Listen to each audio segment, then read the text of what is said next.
यार super heroes की movies किसको पसंद नहीं है? बहुत लोग हैं जिन्हें पसंद नहीं है भाई, बट मुझे तो बहुत पसंद है। आफ्टर ऑल मूवीज में ताकत दिखाते हैं, एक स्ट्रेंथ, और हम लोग भी अपने आप से एक्सपेक्ट करते हैं काश हमारे पास भी ऐसी ताकत होती। ये ताकतें हमारे अंदर हैं, पहचानने की बात है। जरूरी नहीं है कि हमारे पास कोई ताकत ऐसी हो कि हम स्पाइडरमैन की तरह जाल निकाल सकें या फिर सुपरमैन की तरह उड़ सकें, बट कहीं ना कहीं हमारे अंदर भी कुछ ताकतें छुपी हुई हैं। हमारी यही ताकतें ना नीट यूजी के एग्जाम में हमारी नैया पार लगाने वाली हैं। बस पहचानने की देरी है। पहचानते तुम थोड़ा बहुत पहले से भी हो, बट चलो आई फ्लाई के थ्रू अपनी ही ताकतों को और जान लो, शॉर्ट, एक्यूरेट, फास्ट और एफिशिएंट तरीके से, और साथ में कुछ सीख भी लो, कुछ जानकारी जो एग्जाम में काम भी आएगी। अब इसे तो पहचानते होगे ना, आयरन मैन। यार ये बताओ कि आयरन मैन ज्यादा स्ट्रॉन्ग है या उसका सूट? ताकत किसमें है? आयरन मैन के अंदर, मतलब टोनी स्टार्क के अंदर, या फिर उसके सूट में? भाई देखने में लगता है कि जब तक वो सूट नहीं पहनता बड़ा कमजोर सा होता है। सूट पहनने के बाद उसके अंदर ताकत आती है और फिर वो एक्टिविटी दिखाता है जो वो कर सकता है, क्योंकि टेक्नोलॉजी सूट के अंदर है। बट कभी सोचा इस बारे में, इस सूट को डिजाइन किसने किया? डिजाइन तो टोनी स्टार्क ने किया था ना, तो फिर रियली में ताकत किसके पास थी? नो डाउट इस टोनी स्टार्क के पास। टोनी स्टार्क का माइंड, उसकी बॉडी, उसकी सेल्स, ये हैं जिन्होंने ये आइडिया क्रिएट किया। भाई अपने आसपास झांक के देख लो, सब कुछ, पूरी दुनिया में जो भी कुछ चीजें तुम्हें फैसिनेट करती हैं, सारी चीजें इंसानों ने बनाई हैं। हमने, तुमने यार। कुछ और बनाएंगे, कुछ ऐसी चीजें बनाएंगे कि हम देख करके चमत्कृत हो जाएंगे। भाई अभी हम लोग सूरज को टच करने की बात कर रहे हैं, ये कहां से आ रहे हैं आइडिया? कौन लोग हैं जो बना रहे हैं? ये हम तुम लोग जैसे ही हैं, अपने माइंड को यूज करना जानते हैं, और माइंड में है सेल्स, और वो सेल्स हैं जो हमें मैसेज देती हैं। बचपन से ये तो मालूम नहीं पड़ता कि भाई हम क्या बनने वाले हैं, बट हमारे अंदर की सुपर पावर्स अल्टीमेटली हमें अपने गोल तक पहुंचाती हैं, और शायद उन्हीं की वजह से हम लोग अलग निकल के आते हैं। आज जो भी कुछ है और कल जो भी कुछ होंगे, ये हमारी इनबिल्ट प्रॉपर्टीज हैं, ये हम है। सरप्राइजिंग है ना? एक छोटी सी बॉल, ये वो एग है जहां से हमारी शुरुआत होती है। इस एग के अंदर कुछ ऐसा है जो बड़ा मैजिकल है। फिर स्पर्म्स आते हैं, और स्पर्म के पास भी कुछ मैजिकल है। जब ये दोनों आपस में फर्टिलाइज करते हैं तो भाई जायगोट बनता है। जायगोट डिवाइड करता है, ये बोल्स बोल्स बोल्स, भाई यही हम बन जाते हैं। क्या ये मैजिक से कम नहीं है? ये सुपर पावर सेल के पास कहां से है कि एक छोटी सी सेल डिवाइड करती है, डिफरेंशिएट करती है, मल्टीपल टाइप के ऑर्गन्स बनाती है, और हम जैसे ऑर्गेनिज्म तैयार हो जाते हैं। और यही सेल्स है जो हमारी एक्टिविटी के रूप में जानी भी जाती हैं। ये सारा का सारा मैजिक असल में एक छोटे से मॉलिक्यूल्स के अंदर है। वो मॉलिक्यूल्स जिनकी जानकारी के लिए हमें थोड़ी सी इंफॉर्मेशन गैदर करनी होगी। चलो जान लेते हैं। इस मॉलिक्यूल का नाम है डीएनए। वो डीएनए जो हमारी सेल में जस्ट डीएनए के रूप में नहीं रहता, क्रोमोसोम के रूप में रहता है। हर एक क्रोमोसोम हमारी इंफॉर्मेशन की किताब की तरह है। जैसे लाइब्रेरी के अंदर बहुत सारी बुक्स होती हैं और वो बुक्स अलग अलग इंफॉर्मेशन प्रोवाइड कराती हैं, ऐसे ही हर इंसान के पास अपनी खुद की एक लाइब्रेरी है जो उसकी हर सेल में अवेलेबल है। जब हम लोग एक सिंगल एग और एक सिंगल स्पर्म के फर्टिलाइजेशन देखते हैं, तो उस टाइम वो दोनों ही सेल्स, स्पर्म और ओवा, वो दोनों एक एक सेट अपनी अपनी लाइब्रेरी का लेके आए। उस सेट के अंदर किताबें हैं। ये कह लो कि 23 किताबें क्रोमोसोम के रूप में स्पर्म लेके आया, और 23 किताबें क्रोमोसोम के रूप में एग के अंदर अवेलेबल थी, और वो 46 किताबें हमारी आज हर सेल के अंदर है। जिन भी सेल के अंदर डीएनए पाया जाता है, आरबीसी के अंदर नहीं है बट ऑब्वियस, बट ये वो किताबें हैं जिनमें सारी इंफॉर्मेशन है। आप जो भी करते हो, आप जो सोचते हो, जो एक्ट करते हो, यहां तक कि आपकी परफॉर्मेंस, आपकी सेल की एक्टिविटी, एक छोटे से प्रोटीन का बनना, ये सब इन्हीं क्रोमोसोम के अंदर मौजूद जीन्स के द्वारा होता है, जिन्हें आप चैप्टर्स के रूप में कह सकते हो। अगर एक क्रोमोसोम या एक डीएनए का मॉलिक्यूल एक किताब है, तो उसके अंदर मिलने वाले जीन चैप्टर्स हैं। है ना ये चौंकाने वाली कहानी? सोच के देखो अपने बारे में। ये इंफॉर्मेशन कहीं और नहीं है, ये हमारी बॉडी की, हमारे ही बारे में जानकारी है। तो कुछ इन बातों को समझना जरूरी है कि आफ्टर ऑल ये स्टोरी कैसे ऑर्गेनाइज होती है। भाई अगर इसको समझना है तो थोड़े से हमें पन्ने तो पलटने पड़ेंगे। हो सकता है कुछ इन्फॉर्मेशन ऐसी भी आए जो हमें डरा जाए, बट यहाँ हिम्मत बांध के रखना और चीजों को होल्ड करना। सबसे पहली कहानी आती है साइज और नंबर्स की। अगर कोई बुक स्टोर है जिसमें सैकड़ों किताबें हैं, तो क्या वो बुक स्टोर का मालिक सबसे बड़ा ज्ञानी बन जाएगा? या जिसके पास नंबर ऑफ किताबें ज्यादा होंगी वो ज्यादा बड़ा ज्ञानी होगा? भाई, किताबें बड़ी होने से काम नहीं बनता। हम लोग ये भी जानते हैं कि सारी किताब के अंदर इंफॉर्मेशन होती भी नहीं है, बट किसी भी एक सेल के अंदर उसके न्यूक्लियस में जो भी ये किताबें हैं जिन्हें आप डीएनए के मॉलिक्यूल के रूप में जानते हो, जो अल्टीमेटली क्रोमोसोम होते हैं, और साथ में साइटोप्लाज्म में माइटोकॉन्ड्रिया के अंदर भी थोड़ा बहुत डीएनए होता है, इंफॉर्मेशन उसकी अपनी। इस एक सेल के अंदर जितना भी डीएनए है, अगर ये सेल हैप्लोइड थी तो इसी को हम लोग बोलते हैं जीनोम। जीनोम है ऑर्गेनिज्म का कंप्लीट सेट ऑफ डीएनए। हर सेल में एक जीनोम अवेलेबल है अगर वो सेल हैप्लोइड है। अब हम ह्यूमंस जो होते हैं, अगर ह्यूमंस की मैं सारी बॉडी की बात करूं तो जितनी भी सेल्स हैं सबके सब डिप्लॉइड होती हैं। डिप्लॉइड का मतलब है जीनोम के दो सेट, दो जीनोम हर सेल के अंदर अवेलेबल है, दो कॉपी ऑफ जीनोम। हाँ, जो सेल्स ऐसी होती हैं जो स्पर्म्स बनाएंगी या फिर जिनसे ओवा बनेगा, ये सेल जिन्हें हम गैमेट्स कहते हैं, ये हैप्लॉइड होती हैं और हैप्लॉइड के अंदर केवल एक कॉपी अवेलेबल है जीनोम की। ये कह लीजिए कि हैप्लॉइड सेल के कंटेंट को हम जीनोम कहते हैं और उसमें माइटोकॉन्ड्रिया का डीएनए भी आ गया और उसमें न्यूक्लियर जीनोम भी आ गया। और अगर तुम प्लांट के जीनोम की बात करोगे तो उसमें तुम क्लोरोप्लास्ट का जीनोम भी ऐड कर लोगे माइटोकॉन्ड्रिया के साथ साथ। हर जीनोम के अंदर all of the information needed to build and maintain that organism. वो जो एक सिंगल सेल से डिवाइड होकर 4 बनना, 8 बनना, 16 बनना, 32 बड़ी बॉडी, पूरा शरीर, और फिर टोनी स्टार्क का सोचना कि भाई ये सूट कैसे बनना है, ये सारी इंफॉर्मेशन इसी जीनोम के अंदर अवेलेबल है हमारे जीन्स के रूप में। आजकल ये ओम ओम करके ना बहुत सारी टर्म्स आ गई हैं। माइटोम, माइटोकॉन्ड्रिया का कंटेंट टोटल डीएनए। प्रोटियोम, एक जीनोम कौन कौन सा प्रोटीन बनाता है, मतलब प्रोटीन बना सकता है। या फिर ट्रांसक्रिप्टोम, किसी एक जीनोम में कौन कौन से या टोटल आरएनए कितने बनाने की एबिलिटी है। ऐसी बहुत सारी टर्म्स हैं यार, ये ओम ओम वाली टर्म्स। अब देखिए, छोटे ऑर्गेनिज्म में डीएनए का साइज कम है, बड़े ऑर्गेनिज्म में डीएनए का साइज बड़ा है। जहां वायरसेस में काफी कम मिलता है, सबसे छोटे ऑर्गेनिज्म वही है।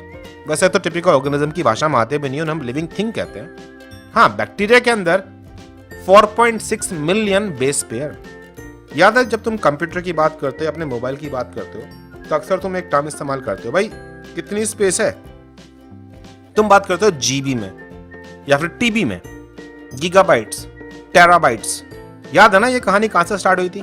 टेराबाइट के अंदर आते हैं गीगाबाइट्स, गीगाबाइट के अंदर आते हैं मेगाबाइट्स, और मेगाबाइट्स के अंदर आते हैं किलोबाइट्स, और किलोबाइट्स के अंदर आते हैं बाइट्स। यहां पे बाइट्स तो नहीं है, बेस पेयर है। तो हम लोग बोल सकते हैं 4.6 मिलियन बेस पेयर का जीनोम है इकोलाई नाम के बैक्टीरिया का। तो फ्रूट फ्लाई, इस पर बहुत एक्सपेरिमेंट किए गए हैं। सारा जेनेटिक्स का फाउंडेशन इसी के ऊपर है, अगर हम मेंडल के मटर को थोड़ा सा अलग रखते हैं तो। और इसका जीनोम है 130 मिलियन बेस पेयर का। बेस पेयर का मतलब है अगर डीएनए में एक ए के सामने टी लगा हुआ है तो ये एक बेस पेयर है, जी के सामने सी लगा हुआ है तो ये एक बेस पेयर है। तो ऐसे ऐसे 1 2 3 करते करते 3.2 बिलियन बेस पेयर का तुम्हारा जीनोम है। नंबर को खोल के लिखना तो तुम इसकी इंपॉर्टेंस और लेंथ को समझोगे। तुम्हारे किसी भी एक सेल के न्यूक्लियस में 3.2 बिलियन का एक सेट और 3.2 बिलियन का एक और सेट अवेलेबल है अगर ये सेल डिप्लॉयड है तो। मत बोलो, हैप्लॉइड सेल के डीएनए कंटेंट को जीनोम कहते हैं और एक जीनोम की लंबाई है 3.2, और हमारी सभी सेल्स जिन्हें हम सोमेटिक सेल्स कहते हैं जो गैमेट्स नहीं बनाती, उन सभी सेल के अंदर डिप्लॉयड अमाउंट अवेलेबल है, मतलब जीनोम डबल क्वांटिटी में।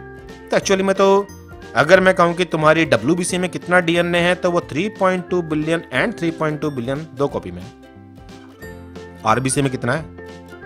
0। इसी के अलावा जो कैनोपी प्लांट है, जैसे कि आपने अरेबिडोप्सिस का नाम सुना होगा, तो उसमें 150 बिलियन बेस पेयर के आसपास है। ऐसा नहीं है कि जीनोम में ज्यादा बेस पेयर होने का मतलब ज्यादा सोफिस्टिकेटेड ऑर्गेनिज्म होगा। हम जानते हैं कुछ ऑर्गेनिज्म जिनमें जीनोम बहुत ज्यादा है बट वो इतने ज्यादा स्ट्रॉन्ग या इतने ज्यादा वेरिएबल नहीं है। जब हम लोग जीनोम को देखते हैं और हम कहते हैं कि एक डीएनए का मॉलिक्यूल, जैसे ह्यूमन की बात करें तो ह्यूमन में एक सेल के अंदर 46 डीएनए के मॉलिक्यूल हैं। अब अगर इन सब 46 डीएनए के मॉलिक्यूल को मैं खोल करके लंबाई में नाप दूं तो इन सब के नंबर को, लंबाई को जोड़ करके ये है 3.2 बिलियन बेस पेयर। यहां से लेके यहां तक की जो लंबाई है प्लस जितने बेस पेयर दूसरे क्रोमोसोम में है, मतलब दूसरे डीएनए के मॉलिक्यूल में। और हमेशा ये भी याद रखना कि एक डीएनए का मॉलिक्यूल असल में एक क्रोमोसोम है। और जब आप मेटाफेस में देखते हो तो मेटाफेस में आपको क्रोमोसोम में सिस्टर क्रोमेटिड्स दिखाई देती हैं।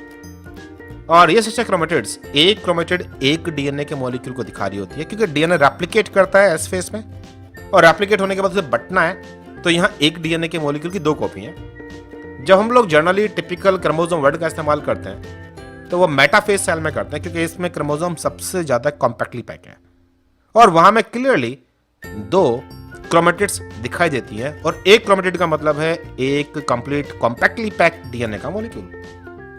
ह्यूमंस के अंदर कुल मिलाकर के 22 सेट अवेलेबल हैं ऑटोसोम्स के। ये वो क्रोमोसोम है जिनकी जीन्स हमारी तमाम तरह की बॉडी फंक्शनिंग करवाती हैं।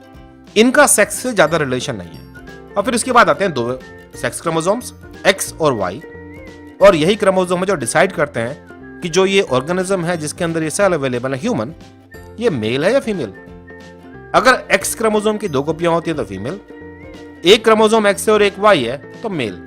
अब जैसे कि यहां जो ये क्रोमोसोम दिखाए गए हैं आपको, ये ह्यूमन मेल के हैं, इसलिए यहां एक एक्स है एक वाई है। कुल मिलाकर के 46 क्रोमोसोम है, क्योंकि हर क्रोमोसोम की दो कॉपियां हैं। तो 22 क्रोमोसोम डबल कॉपी में 44 तो ये हो गए और दो ये 46। हमें कई बार ये नंबर्स याद रखने चाहिए, एग्जाम में बड़े काम आते हैं। जैसे हम लोग जानते हैं कि हर चीज को पढ़ने के लिए कोई ना कोई ऑर्गेनिज्म एक मॉडल ऑर्गेनिज्म है। जब हम प्रोकैरियोट्स की बात करते हैं तो ई कोलाई सबसे ज्यादा एक्सपेरिमेंटेशन होने वाला ऑर्गेनिज्म है।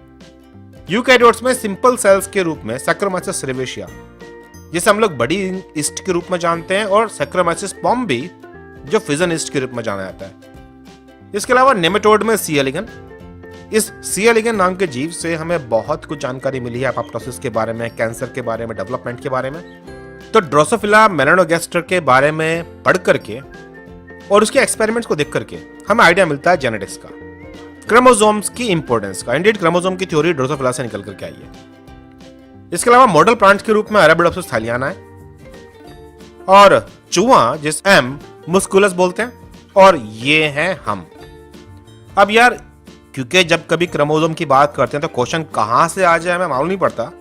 तो समझदारी इसमें कि एक तो आपको जीनोम का साइज पता रहना चाहिए, कम से कम ह्यूमन का, चूहे का, ड्रोसोफिला मेलानोगैस्टर का, इस्रीशा कोलाई का, और अगर सैक्रोमाइसिस सेरेविशिया भी याद कर सको, और सी एलिगन भी। सब कुछ याद नहीं करना, बट सबसे ज्यादा प्रायोरिटी पे number 1, number 2, number 3, number 4, number 5, number 6 and number 7, ये इसी ऑर्डर में अगर तुम याद रख सको, मतलब 1 वाले को तो याद रख ही लो। 3.2 गीगाबाइट्स नहीं है, गीगा बेस पेयर है। टोटल आपके पास जीन है 21,000। और यहां बड़ी इंटरेस्टिंग बात यह है कि तुम्हारी किताब में जो शब्द लिखे हुए हैं, जो अक्षर हैं, जो अल्फाबेट्स हैं, वो है 3.2 गीगा बेस पेयर्स। लेकिन इनमें से केवल 5% शब्द ही ऐसे हैं जिनके मतलब हैं प्रोटीन्स के रूप में, जिन्हें पढ़ा जाता है। और उन्हीं शब्दों के अंदर 21,000 जीन का मैसेज है। और ये डीएनए के मॉलिक्यूल्स कुल मिला के 46 मॉलिक्यूल्स के रूप में हमारी एक डिप्लॉइड सेल के अंदर अवेलेबल है, जिन्हें कि हम सोमेटिक सेल के रूप में जानते हैं। हैप्लॉइड सेल के अंदर इसके आधे मतलब 23 होंगे। वायरसेस के जीनोम हमेशा छोटे होते हैं और काफी छोटे होते हैं। हाँ, ये याद रख सकते हो कि कौन से वायरस में सिंगल स्ट्रैंड आरएनए है तो किस में डबल स्ट्रैंड डीएनए अवेलेबल है। इन्फ्लुएंजा खास तौर से, और एचआईवी। अब आती है बात क्रोमेटिन एंड क्रोमोसोम्स की। देखो, इस पार्ट के अंदर मैं ये नहीं कह रहा कि हम लोग हर टॉपिक की धज्जियां उड़ा रहे हैं। मैं बोल रहा हूं कि हम हर टॉपिक से हाय हेलो कर रहे हैं, थोड़ा बहुत जान रहे हैं। लेकिन जब हमें पढ़ना होता है, पढ़ना तो डिटेल में होता है। अब देखो, तुम क्रोमोसोम को देख चुके हैं। क्रोमोसोम के साइज छोटे या बड़े होते हैं, क्योंकि अल्टीमेटली क्रोमोसोम का साइज डीएनए के साइज पर डिपेंड करता है। अगर आपके पास 3.2 गीगा बेस पेयर का जीनोम है, तो वो 23 क्रोमोसोम पे बराबर बराबर नहीं बटा हुआ। जो क्रोमोसोम नंबर होते हैं 1, 2, 3, 4 आमतौर पे डिक्रीजिंग साइज में होते हैं। क्रोमोसोम नंबर 1 सबसे बड़ा, 2 उससे छोटा, एंड लाइक दैट। कुछ एक एक्सेप्शन है, ढूंढ के देखना। वाई क्रोमोसोम बहुत छोटा सा है, छोटे को हल्के मत लेना। इसमें मिलने वाली जीन्स मेलनेस डिफाइन करती हैं। देखिए, जब हम क्रोमेटिन वर्ड का इस्तेमाल करते हैं, तो देखिए डीएनए के मॉलिक्यूल को अगर मैं अकेला कहूं कि सिर्फ डीएनए का मॉलिक्यूल है, जो कि सेल के अंदर रेयरली मिलेगा, इस डीएनए की मोटाई 2 नैनोमीटर के आसपास है। ये बहुत छोटी है। और डीएनए कभी सेल के अंदर अकेला मिलता नहीं है, उसके प्रोटीन चिपके रहते हैं, histone proteins, non histone proteins. और जब डीएनए के साथ हिस्टोन प्रोटीन वगैरह चिपके हुए हो, चाहे वो नॉन हिस्टोनिक क्यों ना हो, तब उसे हम बोलते हैं क्रोमेटिन। क्रोमेटिन एक कॉमन वर्ड है, चाहे तो तुम इसे इंटरफेस में इस्तेमाल कर लो, या इस टर्म को तुम कभी भी इस्तेमाल कर सकते हो। क्रोमोसोम वर्ड जनरली जब इस्तेमाल करना चाहते हैं जब क्रोमेटिन कंडेंसली पैक्ड है, कॉम्पैक्टली। क्रोमेटिन 2 तरीके से मिलते हैं हमें। एक है यूक्रोमेटिन।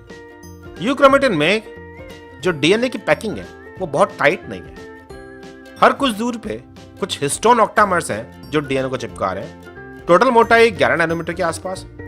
और ये वो फॉर्म है जो डीएनए हमेशा पढ़ने के लिए रेडी है। 11 नैनोमीटर इसकी मोटाई होती है, और जितनी भी हाउस कीपिंग जीन्स होती हैं वो सब ऐसे ही फॉर्म में मिलती हैं। मतलब डीएनए के वो भाग जिनसे बनने वाले प्रोडक्ट्स आपकी सेल की मेंटेनेंस के लिए जरूरी हैं, हाउस कीपिंग के लिए, जैसे कि ग्लाइकोलाइसिस के एंजाइम, टीसे के एंजाइम्स। ये सारे के सारे एंजाइम्स लगातार बनते रहते हैं, इनकी जीन लगातार ऑन रहती हैं, तो इसलिए डीएनए ऐसी फॉर्म में रहना चाहिए जैसे एक खुली हुई किताब, 11 नैनोमीटर का फाइबर। फिर आता है हेट्रोक्रोमेटिन। इसमें आते हैं फैकल्टेटिव और कॉन्स्टिट्यूटिव। फैकल्टेटिव हेट्रोक्रोमेटिन उसे कहते हैं जिसमें डीएनए कॉम्पैक्टली पैक है। समझो कि आपकी किताब खुली हुई नहीं है, किताब बंद है लेकिन टेबल पर रखी हुई है। 30 नैनोमीटर वाली फॉर्म है, डीएनए की कॉम्पैक्ट पैकेजिंग, सोलिनॉइड मॉडल भी कहते हैं इसको हम लोग। इसमें वो जीन्स होती हैं जो जीन्स कभी एक्सप्रेस करती हैं, कभी एक्सप्रेस नहीं करती। पिताजी आ रहे हैं तो किताब खोल ली, पिताजी चले गए तो किताब बंद कर दी। सिग्नलिंग पे डिपेंड है जीन का। फिर आते हैं कॉन्स्टिट्यूटिव। कॉन्स्टिट्यूटिव क्रोमोसोम के वो पार्ट होते हैं जब बहुत टाइटली पैक हैं और ये खुलते नहीं है पढ़ने के लिए, जैसे कि सेंट्रोमियर का रीजन और टेलोमियर का रीजन। ये बहुत कॉम्पैक्टली पैक होते हैं। अब ये बात समझ लेना कि एक ही सेल में किसी जगह पर डीएनए बहुत कॉम्पैक्ट मिल सकता है और इसी डीएनए का कोई पार्ट लूज हो सकता है 11 नैनोमीटर, कहीं पर कम पैकेजिंग, कहीं पर ज्यादा पैकेजिंग, और इसी को आप कह सकते हो कि भाई ये तो क्रोमोसोम है। समझे बात को? ये डीएनए कैसी फॉर्म में है, इसी से जीन का एक्सप्रेशन कंट्रोल होता है। देखिए, जब 2 नैनोमीटर का डीएनए न्यूक्लियोसोम के रूप में हिस्टोन से चिपकता है तो ये 11 नैनोमीटर की मोटाई ले लेता है और डीएनए छोटा भी हो गया। फिर जब ये हिस्टोन्स ऑक्टामर आपस में और टाइटली पैक होते हैं किसी और प्रोटीन की हेल्प से, तब इसे हम 30 नैनोमीटर का सोलिनॉइड मॉडल भी कहते हैं। और फिर ये फाइबर और कॉम्पैक्टली पैक हो सकता है 300 नैनोमीटर में, जो और कॉम्पैक्टली पैक होगा 700 नैनोमीटर, और फिर ये एक क्रोमोसोम की मोटाई 1400 नैनोमीटर की। तो भाई बहुत बड़ा डीएनए का मॉलिक्यूल इस क्रोमोसोम के अंदर पैक्ड है। सेम वैसे ही जैसे नानी माँ का ऊन का गोला, उस ऊन के गोले की अगर ऊन खोल दो आप, तो आप पाओगे बहुत लंबा फाइबर है, लेकिन वो ऊन का गोला आपकी हथेली में फिट हो जाता है। जब उसे यूज करना होता है तब खोला जाता है। सेम ऐसे ही डीएनए को जब यूज नहीं करना है तो क्रोमोसोम के रूप में पैक है सेल डिवीजन के दौरान, और जब उसे यूज करना होता है इंटरफेस में, तो जगह जगह डीएनए खुल जाता है जहां जहां से हमें उसे पढ़ना है। और ये खुली हुई फॉर्म है 11 नैनोमीटर फॉर्म। जब हम हिस्टोन्स के रूप की बात करते हैं तो हम ये पाते हैं कि हिस्टोन्स पॉजिटिव चार्ज के प्रोटीन मॉलिक्यूल है और डीएनए पर चार्ज होता है नेगेटिव। नेगेटिव पॉजिटिव का इंटरेक्शन होता है और ये आपस में चिपक जाते हैं। हिस्टोन्स कई तरह के हैं, लेकिन उनमें से एक H1 बड़ा खास है जो इसको बाइंड करके रखता है। इस पूरे स्ट्रक्चर को हम लोग न्यूक्लियोसोम कहते हैं, और एक न्यूक्लियोसोम में 8 हिस्टोन्स हैं प्लस 200 बेस पेयर के आसपास का डीएनए आता है। अगर मैं इस डीएनए की लंबाई यहां से लेकर यहां तक काउंट करूं तो ये लगभग 200 बेस पेयर के आसपास का डीएनए एक पैकेजिंग यूनिट में। इंडियन इसीलिए हम लोग न्यूक्लियोसोम को कहते हैं कि ये पैकेजिंग यूनिट ऑफ क्रोमोसोम है। हाँ, जो डीएनए एग्जैक्टली चिपक रहा है हिस्टोन ऑक्टामर के साथ में, जो कि लगभग 1/3/4 टन के आसपास है, इसमें केवल 146 या फिर 147 बेस पेयर डीएनए होते हैं। हाँ, इस हिस्टोन ऑक्टामर में 8 हिस्टोन्स हैं, लेकिन H3 की 2 कॉपियां, H2A की 2 कॉपियां, H4 की 2 कॉपियां और H2B की। तो हमेशा याद रखो H2A, H2B, H3 and H4 इन सब की हर एक की 2 कॉपियां, इसलिए इसे बोलते हैं हिस्टोन ऑक्टामर। ये जो पार्ट जो डीएनए के साथ चिपका हुआ है, इसी को हम लोग बोलते हैं कोर पार्टिकल। जीन्स ऑन होंगी या नहीं, क्रोमेटिन कॉम्पैक्टली पैक होगा या लूज होगा, इसमें ये हिस्टोन्स का मॉडिफिकेशन बहुत रोल प्ले करता है, जिसे हम लोग एपिजेनेटिक्स के रूप में भी जानते हैं। और आने वाले किसी पार्ट में हम लोग समझेंगे इस बात को कि इनके मॉडिफिकेशन से ये भी डिसाइड होता है पापा वाली जीन एक्सप्रेस करेगी या मम्मी वाली। इसके अलावा डीएनए के खुद के भी मॉडिफिकेशन होते हैं। इन दोनों मॉडिफिकेशन के बेस पर यह डिसाइड होता है कि भाई इंफॉर्मेशन क्या निकल के आने वाली है। ये तो जरूरी नहीं है ना कि किसी के पास कोई किताब है तो वो पढ़ भी लेगा। हाँ, वो कब पढ़ेगा या कब उसे पढ़ सकता है, कब पढ़ नहीं सकता, इसके लिए बहुत सारे फैक्टर रिस्पॉन्सिबल है। केवल किताब को हाथ में आ जाने से पढ़ाई नहीं हुआ करती, और भी काफी सारे फैक्टर्स रिस्पॉन्सिबल होते हैं। ये जो क्रोमोसोम्स की हम बात कर रहे थे, क्रोमोसोम जब कॉम्पैक्टली पैक होते हैं तो इनकी शक्लें होती हैं, फॉर्म्स। मेटासेंट्रिक क्रोमोसोम उसे बोलते हैं जिसके बिल्कुल एग्जैक्टली बीच में, मिडल में सेंट्रोमियर हो। सेंट्रोमियर वो पार्ट है जिससे स्पिंडल फाइबर्स आके अटैच होंगे। किनारों को क्रोमोसोम के हम लोग टीलोमियर्स कहते हैं, और किसी दिन हम लोग बात करेंगे टीलोमियर और सेंट्रोमियर की इंपॉर्टेंस की। जब कभी क्रोमोसोम ऐसा हो जिसकी आर्म्स छोटियां बड़ी हों, तो पी वर्ड इस्तेमाल किया जाएगा छोटी के लिए। पी पेटाइट से आया है, पेटाइट मतलब स्मॉल, और क्यू बाद में आता है, तो लार्ज आर्म के लिए हम लोग क्यू इस्तेमाल करते हैं। देखिए, जब कभी सेंट्रोमियर एग्जैक्टली मिडल में ना हो, उसकी वजह से क्रोमोसोम के जो हिस्से हैं वो बड़ी आर्म और छोटी आर्म में बढ़ जाएं, छोटी आर्म पी और बड़ी आर्म क्यू, तो ऐसे को बोलते हैं हम लोग सब मेटासेंट्रिक क्रोमोसोम। एक्रोसेंट्रिक में क्रोमोसोम का सेंट्रोमियर और किनारे पर है, और टीलोसेंट्रिक में तो बिल्कुल किनारे पर है। होलोसेंट्रिक क्रोमोसोम भी होते हैं, और होलोसेंट्रिक क्रोमोसोम में आमतौर पर centromere through out the chromosomes हैं, और ये एक एनामली एक तरह की, जिससे प्रॉब्लम भी खड़ी होती है।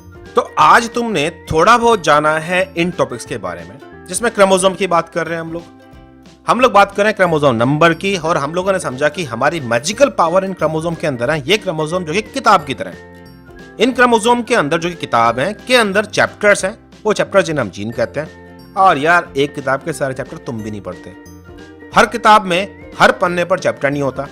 पहला पन्ना और लास्ट का पन्ना केवल किताब के प्रोडक्शन के लिए है, जैसे कि टीलोमियर्स जो केवल क्रोमोसोम के प्रोडक्शन के लिए है। तो ऐसी बहुत सारी जानकारियां क्रोमोसोम के बारे में और भी आएंगी, और हम समझेंगे भी। अब इस वीडियो को रिवाइज करो, समझो, अपने नोट्स बनाओ, और इंफॉर्मेशन को दिमाग में रोकने की कोशिश करो। इस वीडियो का नेक्स्ट पार्ट में क्वेश्चंस आएंगे, एक वीडियो क्विज, और उस क्विज में तुम्हें चेक करना है कि जो इंफॉर्मेशन यहां सीखी वो वहां अप्लाई कर पाए या नहीं आए। चलो फिर तैयारी करनी शुरू करो।